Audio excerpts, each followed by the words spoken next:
Hello, everyone. Thank you so much for coming today. I am Thea Miller-Ryan. I'm from the Osher Lifelong Learning Institute, OLLI, at the University of South Dakota. Today, I'm coming to you from my porch in my home in Sioux Falls, though. I would like to welcome you all on behalf of the South Dakota Humanities Council, which produces the annual Festival of Books. We are so pleased you've joined us for our virtual 2020 event. Before this event gets underway, I need to share a couple housekeeping details. If you'd like to ask questions or share comments with today's presenter, please type them in the chat section on Zoom, which you can open by clicking on the conversation bubble. It's usually right down at the bottom of your screen in the comments section. You can also leave comments on Facebook if we are on Facebook Live, I believe. I will pass along as many of those comments and questions as I can at the end of the session. In addition to attending festival presentations like this one, we invite you to visit our virtual Exhibitors Hall event on the South Dakota Humanities Council Facebook page, where you can learn more about many authors, publishers, and cultural organizations, and you can win prizes in the process. You can buy books by our presenting authors at the Zandbroz Variety Special Online Festival Bookstore, Zandbroz, ZANDBROZ.com. You'll find buttons for sdbookfestival.com that will take you directly to our booksellers, and we'll also include links in the chat. To help us continue to improve the festival, we would appreciate if you would fill out an evaluation form. We'll email you a link up to this form at the conclusion of the festival. And then you can also sometimes find the link in the chat section on Zoom. Finally, you can help keep the festival free by making a tax-deductible donation to the South Dakota Humanities Council. Just visit our website, sdhumanities.org, and click the donate button. The festival would not be possible without the generous support of the numerous organizations and individuals who have already donated and are acknowledged on the back cover of the festival guide. Those people are right there. And you'll see them on our website too. And now on with the show. This program is called Historic Preservation in a Time of Economic and Political Change. And our speaker today is my friend from Pierre, South Dakota, Jay Vogt. Jay of Pierre has been with the South Dakota State Historical Society since 1987 and now serves as the Director and State Historic Preservation Officer. He is the Regional Chair for the American Association for State and Local History and the immediate past President of the National Conference of State Historic Preservation Officers. Originally from Mitchell, Vogt is a graduate of Augustana University, yay, in Sioux Falls, and he and his wife Elizabeth have 3 sons. So Jay, welcome. I'm so glad you're here. Well, thank you very much. I appreciate it, Thea. And good afternoon. And as Thea said, I am Jay D. Vogt. I am the co-author of Picturing the Past, South Dakota's Historic Places, originally released in 2006 in hardcover, and then recently re-released in soft cover by the South Dakota Historical Society Press as a 15th anniversary edition with a new afterword. I am the South Dakota State Historic Preservation Officer, and I co-wrote Picturing the Past with Stephen Rogers, who at the time was director of the Office of Historic Preservation for the South Dakota State Historical Society. The book is beautifully illustrated with black and white photographs by Scott Myers. Steve left the State Historical Society and went to work for the National Park Service, and today he is the Section 106 coordinator for the Midwest region of the United States. Our work keeps us in contact with Stephen. Scott is an independent photographer in Columbia, Missouri. Why should we preserve historic places? In the book, we ask the question, just because it's old, is it historic? And we discuss a vision for preservation. We consider the recycling of historic buildings, appreciate craftsmanship, promote pride in our past, and focus on understanding a sense of place. Picturing the Past is not a how-to book. It is a celebration with pictures of historic properties in South Dakota. Many would classify the book as a coffee table book. Stephen, Scott, and I attempt to answer the question, why should we preserve historic places, through breathtaking images and a few simple words. Picturing the past is all about historic preservation, and historic preservation requires the unceasing promotion of an appreciation for history and an ethic for preserving the past. In the introduction, we state, quote, in nearly every South Dakota community, residents can point to a particular house, government building, or commercial block in recognition that those physical manifestations of history are more than mortar and brick. They stand as icons of our past, end of quote. Now think about your community and what symbolizes it. And as we go through this presentation, I hope you see a photograph that brings that point home. Historic properties endure because men and women of all walks of life find a connection between the physical reminders of the past and our communities that take us into the future. Now, I'm going to step aside from the book to talk about historic preservation in a time of economic and political change, which, as far as I'm concerned, seems to be every day. Historic preservation is not a partisan political issue, and those elected officials who take on the cause of preservation are passionate about it. Most people tell me they love history and historic preservation. They can often point to a preservation project that they believe is spectacular. However, those same people can feel differently if a public or private project needs to consider historic properties in their project, and that may affect their sensibilities. Of course, the current coronavirus pandemic adds another layer to the story.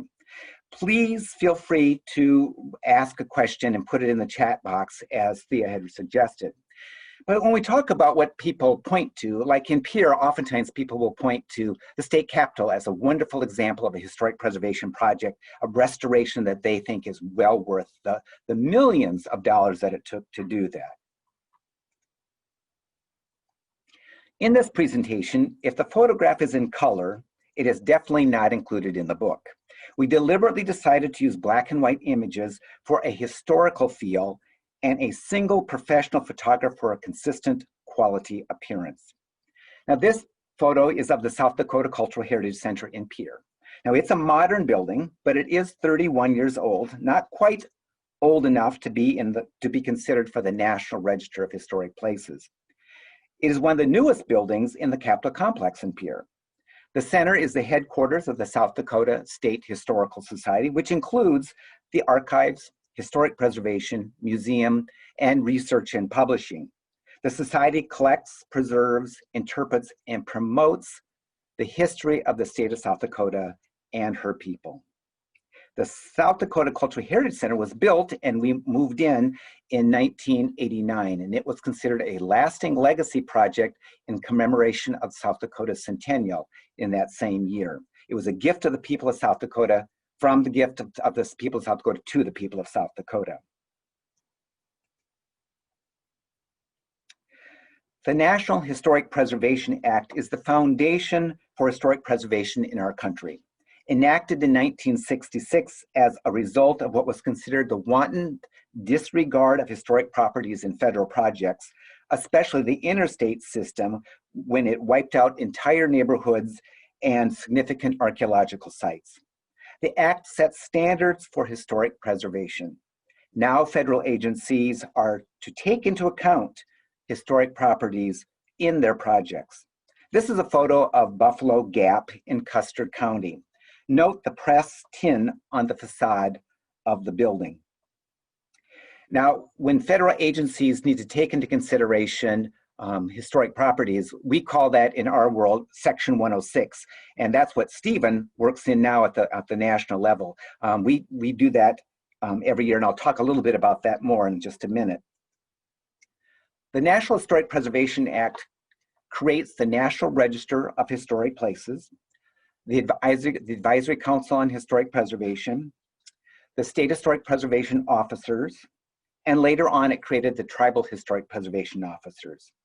Now, we'll talk quite a bit about the National Register of Historic Places, but just to kind of give you a little bit of information, the Advisory Council on Historic Preservation is a federal agency, and it's a council, and I've recently been appointed to the council and serve on that council. And the council's purpose is to advise the President and Congress on historic preservation matters. And the state historic preservation officers, each state has a preservation officer, and each territory in the District of Columbia have them. I was appointed the state historic preservation officer and served since 1996, and the governor makes that designation. Now, the tribal historic preservation officers operate very similarly to the state historic preservation officers in terms of within their exterior boundaries of their reservation.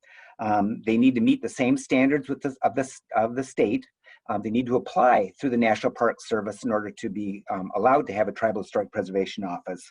And they can choose of all the responsibilities that the SHPO has to do. There's 10 major responsibilities. They can choose amongst those 10 which ones they want to do. And most tribal governments do select doing Section 106 within the reservation and leave like the National Register nominations to the state.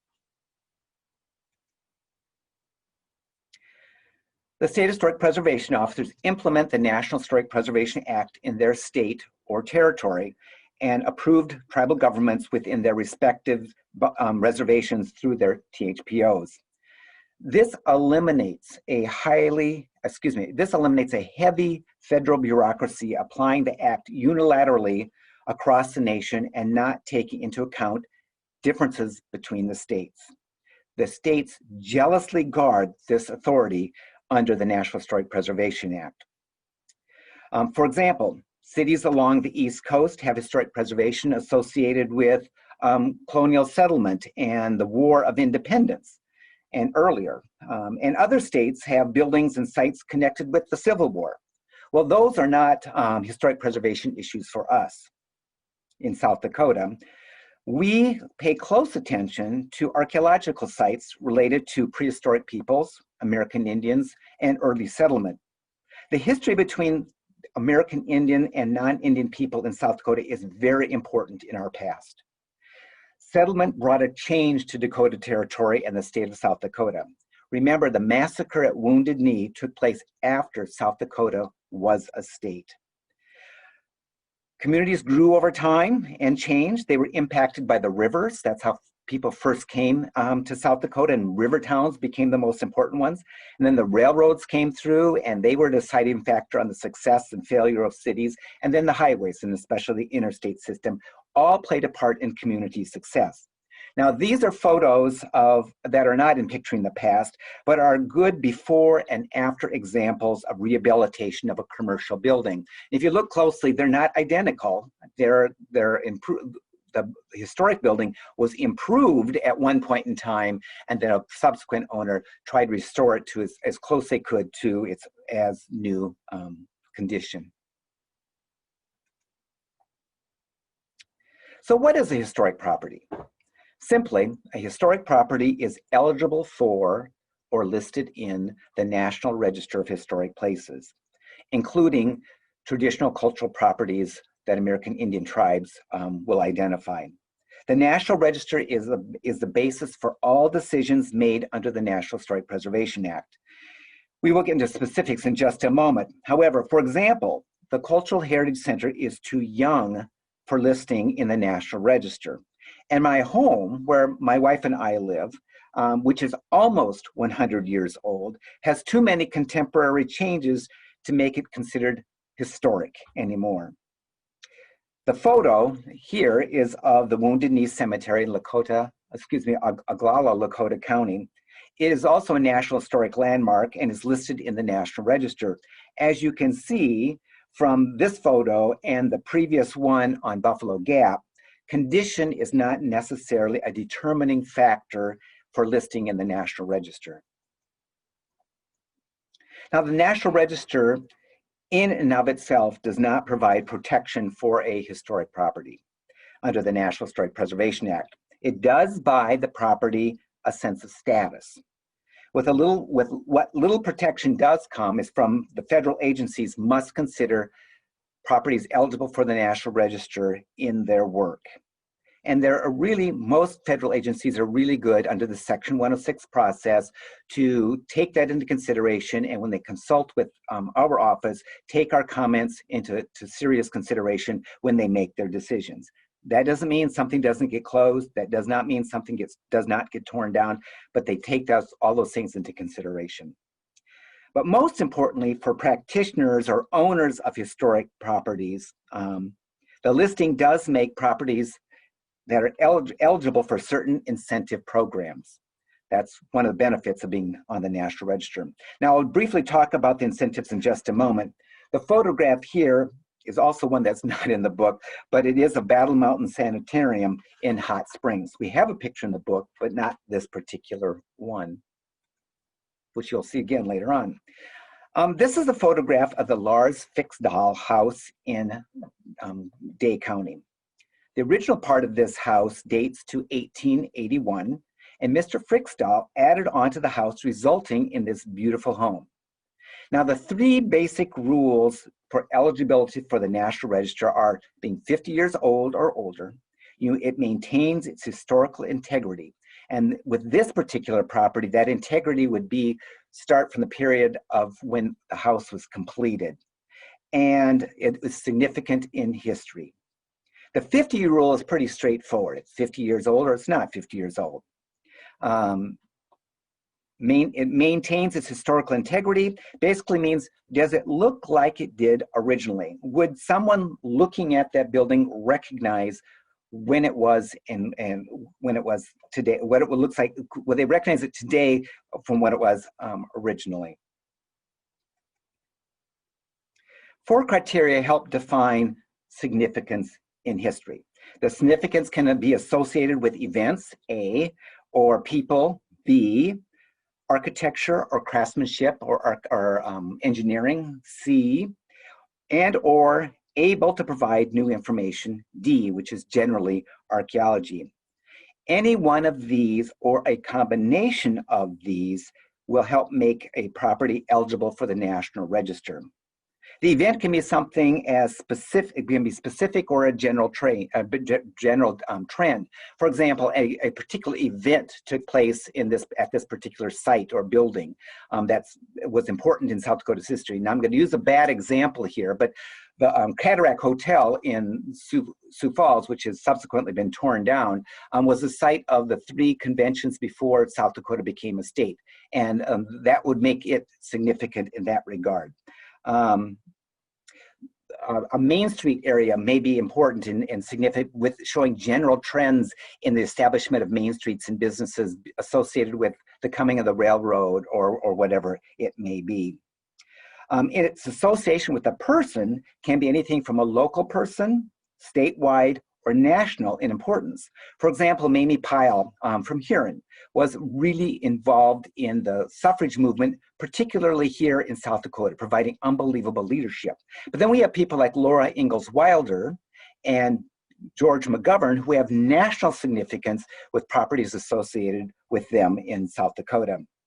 Now, the architecture can be about any specific style. For example, arts and crafts, or mid-century modern, or lustron houses, or Sears-built houses. That could be what it fits under those criteria. Or it can be a specific central important architect or engineer. For example, Wallace Dow, whose many of his house buildings he built in had designed in Sioux Falls are made out of the Sioux Court site, or Ward Whitman, who designed the concrete teepees that we see along the interstate, are examples or then examples of workmanship, skill, and artistry to build those things. Now, properties can be listed individually, but more times than not, you'll find them as included in a district. Individually listed properties are a little bit more difficult to get done because the building has to meet everything. But when it's incorporated into a district, especially because a lot of the homes, like neighborhood ones or commercial building ones, there's been some changes over time, and some of that can be overlooked in a district. Now, these photos, again, are not in picturing the past, but they provide an example of a National Register commercial district. Many South Dakota downtowns are listed in the National Register. oftentimes referred to as historic downtown. National Register listings include residential districts. These are two homes included in Picturing the Past, not necessarily in districts, but important historic properties. The house on the right is the Banton House, and it's located in Yankton. My Vogt grandparents lived in Yankton, and this house was near their home. It was not their home, it was near their home. And even as a child, I just found it immensely fascinating, its wonderful design. Districts are of a geographic area where most of the properties in that district contribute to the district. Some properties may not contribute to the district. They don't meet the eligibility requirements, but almost all of the properties in the district do qualify for the National Register. Now, examples here are of agricultural properties. They include the Holland's Grist Mill in Grant County and the Sloat Round Barn in Potter County. Old wooden grain elevators are a quickly disappearing resource. They're not being used and they're just falling into disrepair. There's a couple different ones in Picturing in the Past, and both of them are in disrepair. The Holland Grist Mill is the only mill of its kind in South Dakota, and there's probably about a dozen round barns in the state. Agricultural properties can include an entire farmstead, or they can just include a single property.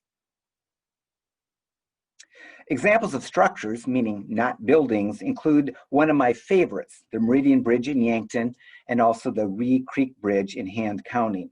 Now, the Meridian Bridge is what I consider my first save as a historic preservation officer. It was the first major project. The Federal Department of Highways, the South Dakota Department of Transportation, and the Nebraska Department of Roads decided a new bridge needed to be built at Yankton. So plans went ahead with that, and it was started construction. And their process was, okay, we don't need the Meridian Bridge anymore, so we'll just tear it down. And it was, nobody was very interested in saving it at the time. But the bridge is historically important because it's the only double-decker bridge in South Dakota. One side goes up on the top and one side comes down on the bottom. And it's also a vertical lift bridge, the only vertical lift bridge in the state, where when a boat would need to go underneath it, the bridge would be lifted up to allow room for the boat to go underneath. But working with local partners, we were able to finally convince the city of Yankton they wanted to take over ownership of the bridge and get the highway departments to do some improvements on the bridge. And now it's a pedestrian bridge connecting Yankton with with northern Nebraska. And every time I go to Yankton, I have to walk across that bridge. It is really spectacular. And I don't think you can find anybody in Yankton anymore that would say that wasn't worth saving.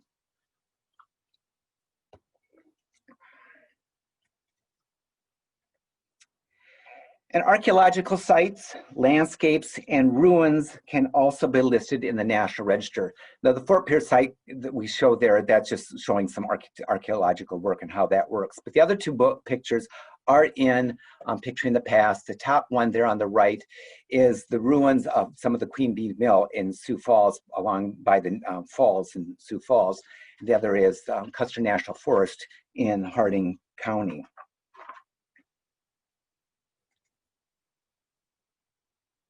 Now, unusual to be listed are monuments. The Sitting Bull Monument is listed as a piece of art and not a monument, as is Mount Rushmore National Memorial. However, the Burn Dry Monument site in Fort Pierre is listed as a monument. The highest designation under the National Historic Preservation Act is the National Historic Landmark. Most of the NHLs in South Dakota are archaeological sites. The city of Deadwood and the Frawley Ranch near Deadwood, as well as the South Dakota Historical Society properties of the Fort Pierre Chateau site and the Burn Dry Monument in Fort Pierre, are National Historic Landmarks. Now, we have a very special relationship with the city of Deadwood. Because Deadwood is a National Historic Landmark, most of the community is, especially the downtown. You can see that historic flavor of the city. And because they are allowed to have gambling, we have a special relationship with the city. Every project, historic preservation project in Deadwood is run by our office, and we consult with them on what the projects are and what they are going to do. Of the gaming money off the top come $100,000, which comes to us, and which is the basis for our Deadwood Fund grant program. And that's really important, although the city of Deadwood also has a grant program too. Now, of the gaming revenues that come in, $6.8 million is designated for historic preservation in the city of Deadwood. Now, that doesn't mean it all goes to fixing up buildings. In fact, the city does own a lot of historic properties and has restored them or rehabilitated them. However, some of this money also goes to pay for fire protection, improvements on the roads, signage, a lot of different things that are important with visitation to the city from a lot of different people. And finally, our Board of Trustees for the State Historical Society reviews that $6.8 million budget every year to ensure that they are spending the money according to our rules and regulations on how they're supposed to be doing that. And just for your information, this year they're projecting to be down $1 million. They're only expecting to collect $5.8 million, which has caused them to make some adjustments in their budget. Now, historic preservation is not just restoration. It's far more than that. Actually, restoration is rarer than one might think. The term is used frequently, but not necessarily appropriately. What we should be saying is rehabilitation. Rehabilitation is the practice of putting a historic property into service, often in a new way, and which is far more prevalent.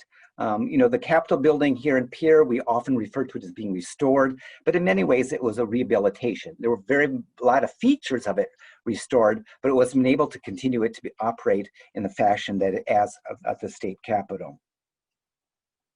The photo here is not in the book and is showing work being done on the Owyhee Chapel near Pierre, which is one of our State Historical Society properties listed in the National Register. Now, South Dakota has its own historic preservation laws. Most historic preservation regulations, when you oftentimes hear that phrase, are the result of local or state ordinances, laws, or rules, and not because of the National Historic Preservation Act.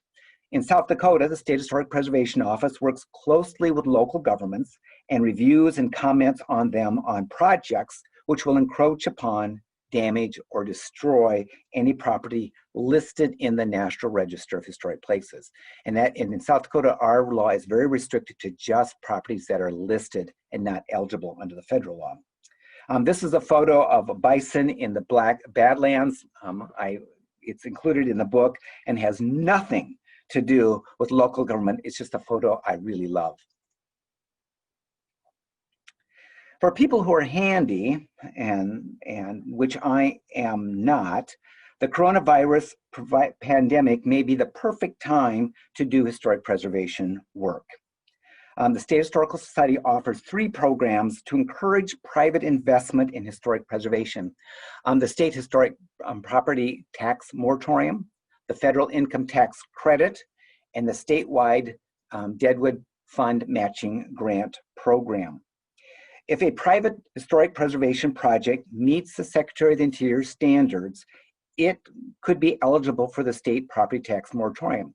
Now, the moratorium allows for the improvements done for historic preservation that have been approved, an 8-year moratorium on your tax. That doesn't mean your taxes won't go up for other reasons, but they won't go up because of your improvements for historic preservation purposes. The idea is to encourage you to do that work because it's not going to impact your property taxes. Now, the federal income tax credit is for income producing properties, for businesses, factories, apartment buildings, rental properties, all qualify for the federal income tax credit. Now, the beauty here, although it has the 20% credit has to be taken over 5 years, it's a credit, not a deduction. A deduction comes off your income. It reduces your income. A credit reduces your taxes that you owe. So it's a significant encouragement for people to invest in historic preservation. And the Deadwood Fund Grant Program is $100,000. It's been set aside from the gaming money from the city of Deadwood. We require dollar for dollar matching grants for this. grants run typically between $1,000 and $25,000. And to get to the $25,000 level, it's got to be really a special project and a lot of things going for it. And we can't afford to just give 4 grants away in the course of a year. So it's important. It's highly competitive because there's so little money. Everybody thinks because it's historic preservation, there's all kinds of money for it. That is not the case. Our incentive programs here are to entice people to invest their own money and encourage activity. If you have any questions about any of these programs, please contact our office and we will be able to help walk through some of the projects with you and how it works.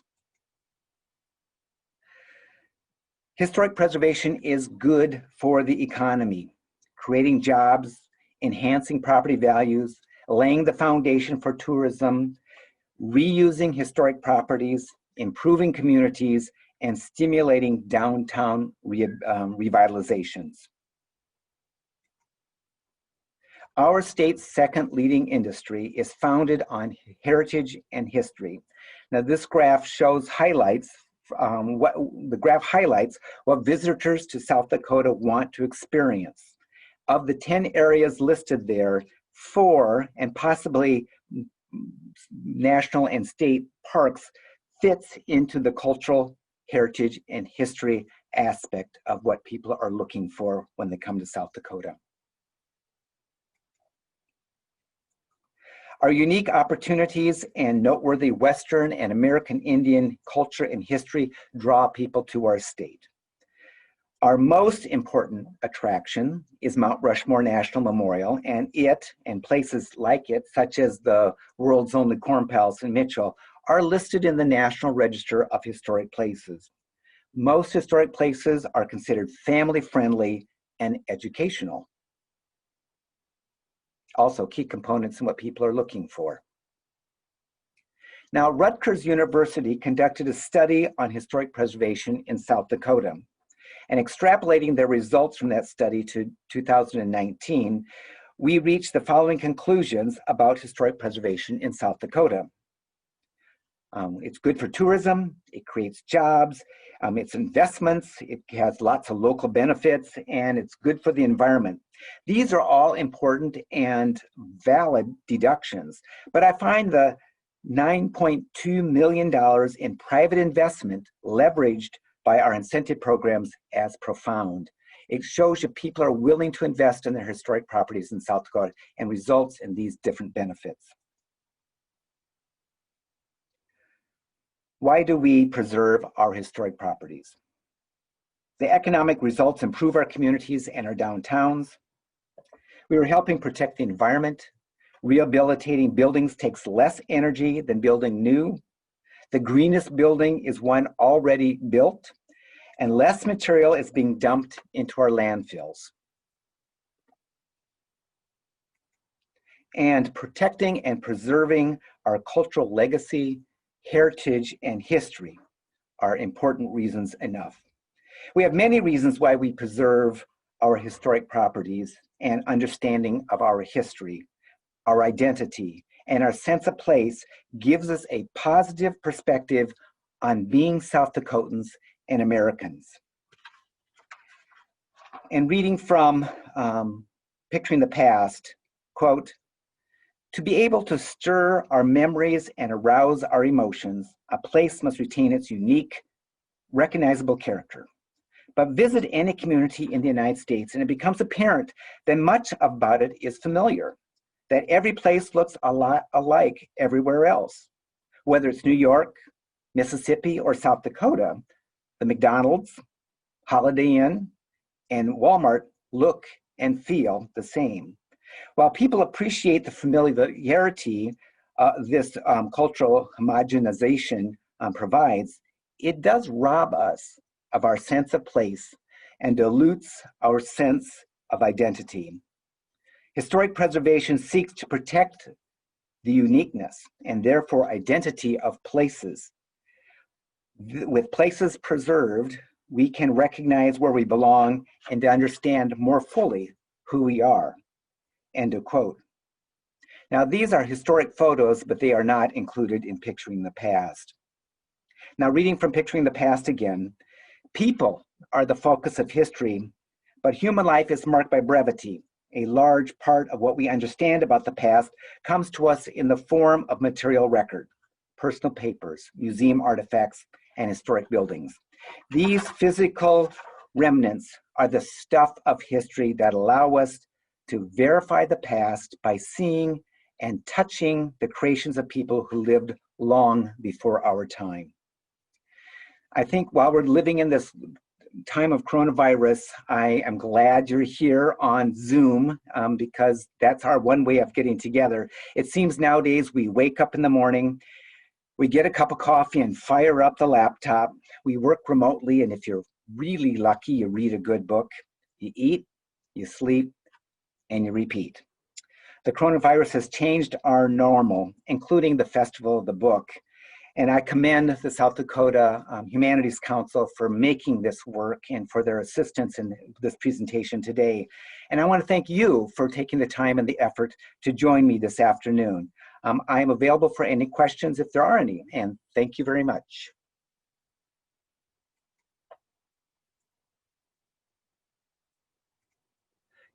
Thea, you're still mic'd. Oh, there you go. Sorry about that. No Thank problem. you, Jay. I do have a couple questions for you. Okay. What are some of the latest historic preservation projects happening in South Dakota? Well, we've got a lot of exciting things going on. One of the ones, my favorite, is the Hotel and Phillips in downtown Sioux Falls.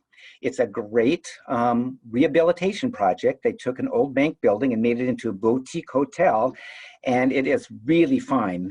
It's a wonderful project, and the downstairs contains much of the same lobby features as the bank had. So that's a really great project that's taken place. You know, we had I don't consider it really a historic preservation project, but it's a real improvement to the city of Deadwood, where they took out a portion of what was the Franklin Hotel drive-in part that was not contributing to the district and made it into a wonderful square on Main Street down in Deadwood. So it gives different places for people to congregate and enjoy the wonderful historic city of Deadwood. That's amazing. Yeah. I have yet to see that. I need to go there. We do have people asking about, are there any volunteer opportunities to help with historic preservation or archaeology? Well, we try to do a few archaeological projects that people can volunteer and participate in. Those have all been kind of set aside because of the coronavirus. In addition, our archaeological office, which is located in Rapid City, has moved offices. And so during this whole coronavirus, they were packing up a building and moving it to a new location. And so now they're in the process of unpacking, and in the future, we hope to do something. In terms of historic preservation projects, I can't think of anything off the top of my head that is looking for volunteers, but we oftentimes will do programs where we teach people how to repair a window as opposed to ripping it out and putting a new window in. Excellent. You mentioned earlier one of your first projects, historical preservation projects, was the Meridian Bridge. What might be some of your favorite ones that you've worked on over the years? Well, definitely the Meridian Bridge is one. But another one is what I'd call our most recent save, and that is the Battle Mountain Sanitarium in Hot Springs.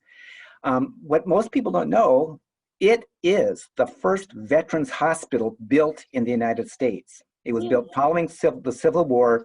Up to that time, the federal government built homes for veterans. The idea is that someplace that they could go to live out their life and in recognition of their service to the country. This idea was a brand new idea that we'd have a hospital where people would check in, they'd get better, and then they'd go back home.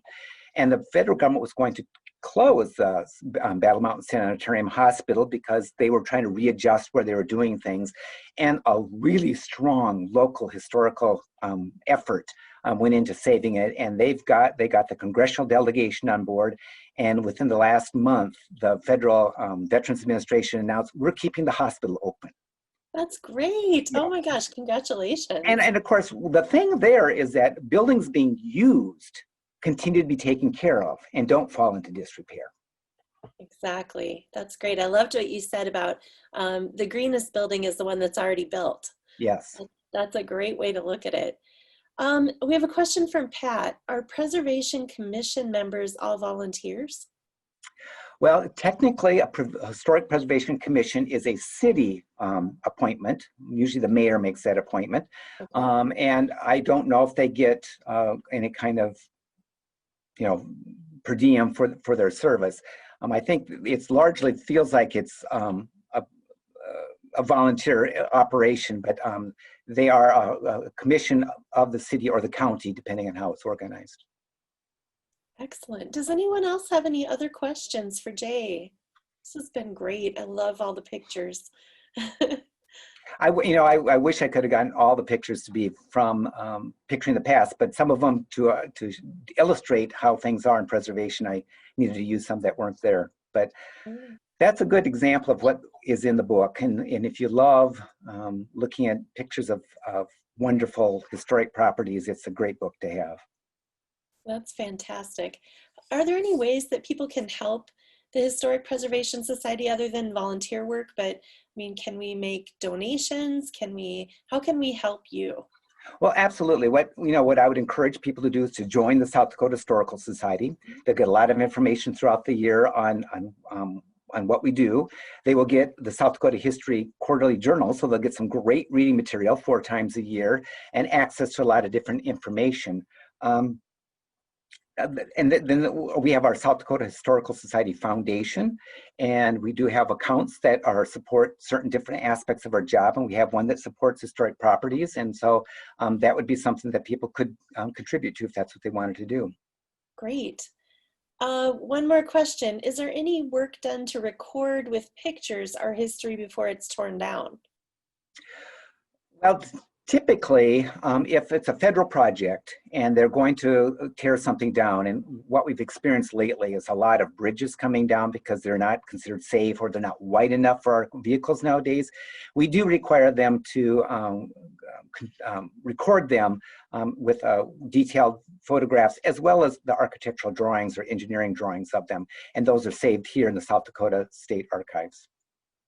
That's great. I know that they've been doing work on the 8th Street Bridge here in Sioux Falls, and I'm so glad that that bridge gets to stay. It's very unique. And well, because it is the 8th Street Bridge, and it's gorgeous in its own way. The city has really invested in maintaining that bridge for future use, as opposed to tearing it down and putting down a regular flat old bridge that you see all over the place.